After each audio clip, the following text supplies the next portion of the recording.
எடுத்துக்கொண்டால் நிலத்தை அடிப்படையாக கொண்டு சுற்றுலாத்துறையை முன்னேற்றி கொண்டு வருகிறோம். அதே நேரம் கடற்கரையை அண்டிய பிரதேசம். நாங்கள் இதற்கு சிறந்த உதாரணம், சுற்றுலாத்துறையில் சிறந்த முறையில் முகாமைத்துவம் செய்ததன் விளைவாக மாலத்தீவு போன்ற நாடானது எவ்வாறு சுற்றுலாத்துறையில் வளர்ந்தது. அதற்கு அடிப்படையாக கொண்டு வடமாகாணத்தையும் அதற்கு ஒப்பாக கொண்டு ஒரு சுற்றுலாத்துறையை, கடலை சார்ந்த ஒரு சுற்றுலாத்துறையை வளர்க்க வேண்டும் என்பதை இந்த இடத்தில் கூறிக்கொள்கிறேன். எங்களது அரசாங்கத்தால் இப்போது சுற்றுலாத்துறைக்கு ஊடாக பல வேலை திட்டங்கள் நடந்து கொண்டு போகின்றது. அதற்கு முதல் கட்டமாக நாங்கள் அந்த சமுத்தியில் பயன்பெறுகின்ற பிள்ளைகளுக்கு சுற்றுலா தொடர்பான வகுப்புகளை நடத்தி வருகிறோம். ஒரு பிள்ளைக்கு 50,000 ரூபா படி வகுப்புகளை பணம் கொடுத்து அரசாங்கம் அவர்களுக்கு சுற்றுலாத்துறைக்கான வழிகாட்டல் வகுப்புகளை செய்து வருகின்றார்கள். அந்த வகையில் நாங்கள் எடுத்துக்கொள்ள வேண்டிய தேவை இருக்கிறது. மாலத்தீவுக்கு ஒப்பான பிரதேசமாக எடுத்துக்கொண்டு அவர்களின் கற்ற பாடங்களை எடுத்துக்கொண்டு அவர்கள் எவ்வாறு சுற்றுலாத்துறையில் முன்னேறுகிறார் எடுத்துக்கொண்டு அதற்கு ஒப்பான பிரதேசம்தான் வடக்கு கிழக்கு பகுதி. வடக்கு கிழக்கு பகுதியை எடுத்துக்கொண்டால் மன்னார் போன்ற பிரதேசத்தில் மன்னாரிலிருந்து காங்கேசன்துறை வரையான கடற்பரப்பானது ஒரு பாதுகாப்பான கடற்பரப்பு. எந்த வகையிலுமே அச்சமில்லாத அந்த கடலில் பயணிக்கக்கூடிய ஒரு கடற்பரப்பாக இருக்கிறது.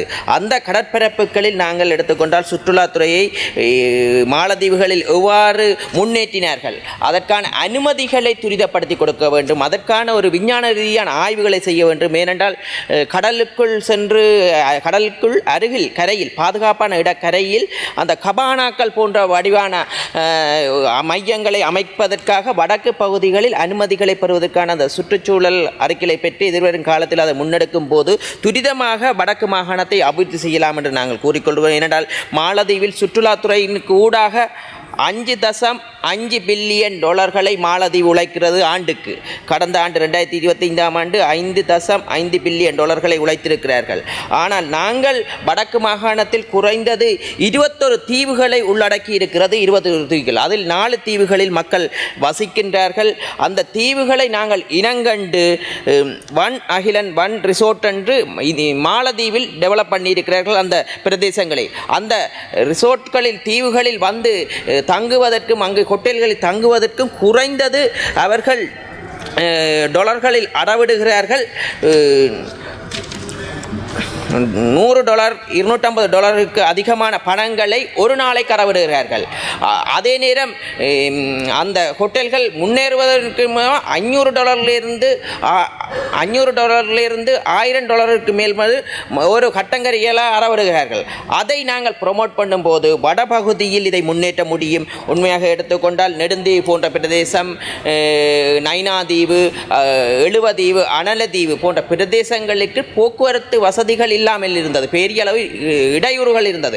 ஆனால் இன்று அரசாங்கம் சமூக சக்திக்கு ஊடாக நெடுந்தீவுக்கு புதிய கப்பல் ஒன்றை செய்து ஏசியுடன், இன்றைய காலநிலைக்கு ஏற்ற வகையில் ஏசியுடனான சுற்றுலாத்துறைக்கு வழங்குவதற்கு தீர்மானித்திருக்கிறோம். ஏனென்றால் வருகின்ற சுற்றுலா பயணிகள் கடலில் பயணம் செய்யும் போது பாதுகாப்பாக பயணம் செய்கின்றோம். அதே நேரம் அவர்கள் ஒரு வெக்கையில் செல்லக்கூடிய, இன்று அதற்காக ஒரு முன்னாயத்தமாக நாங்கள் அரசாங்கம் எடுத்திருக்கின்றோம். எதிர்வரும் காலத்தில் வடக்கு மாநிலத்தினுடைய கரையோரங்களை இனங்கண்டு தனித்தனி தீவுகளில் அதற்கு முதலீட்டாளர்களை முதலிடுவதற்காக அரசாங்கம் ஊக்கிக்கோடும். அதில் இருக்கின்ற சட்ட சிக்கல்கள், ஏனென்றால் இப்போது கடலுக்குள் சென்று ஒரு ஹோட்டலை ஒரு கபானா செட்டப்பில் அமைப்பதற்கு இங்கே தடை. ஏனென்றால் கரையோர திணைக்களம் அதுக்கான பெர்மிஷன் கொடுப்பதில்லை. அதுக்கான அந்த சட்ட சிட்டங்களை சில பகுதிகளில் தளர்த்தி கடலுக்குள் ஆட்டிடியூட், ஏனென்றால் இன்றைக்கு வருமானத்தை எடுத்துக்கொண்டால் பவளப்பாறைகள் இருக்கிறது, அதுக்கு அழகான மீனினங்கள் இருக்கின்றன. கடலுக்குள் சென்று வெளிநாட்டு பயணிகளுக்கு வருகின்றவர்களுக்கு இவ்வாறான அழகான பிரதேசங்கள் இனங்காட்டும் போது அதிகளவான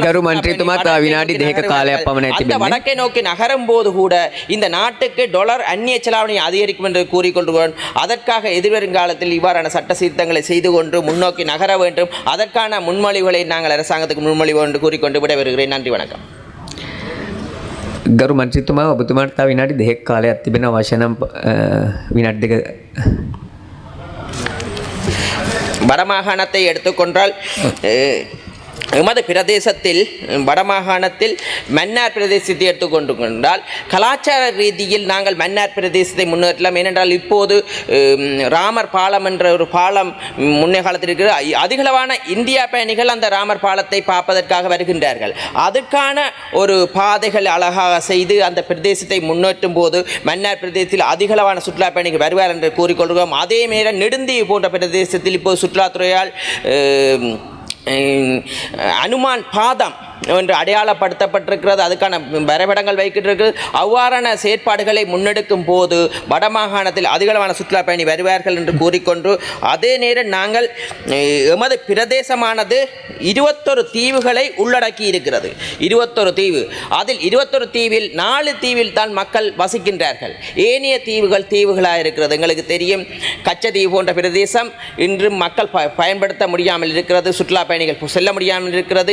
அந்த மத அங்கே இருக்கின்ற சேர்ச்சுக்கு தான் அந்த திருவிழா காலத்தில் தான் அங்கே சென்று வருகிறார்கள்.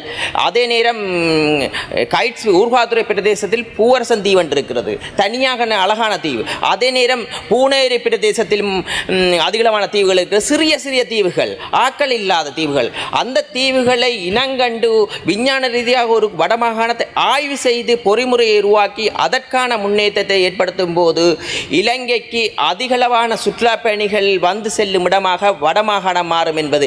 ஏனென்றால் எங்களுக்கு தெரியுது மாலத்தீவு எவ்வாறு முன்னேறினது. ஒரு பொறிமுறையை ஏற்படுத்திய நிமித்தமாகத்தான் அந்த மாலத்தீவு என்ற நாடு இன்று உலகத்தில் சிறந்திருக்கிறது. கடலுக்கு மூழ்க போதென்றது. இன்று அவர்கள் பொருளாதார ரீதியில் சுற்றுலாத்துறையை முன்னேறி இருக்கிறார்கள். வடமாகாணத்தை மாலத்தீவுக்கு ஒத்த வகையிலே ஒரு முன்னேற்றமான ஆய்வை செய்து முன்னேறும் போது வடமாகாண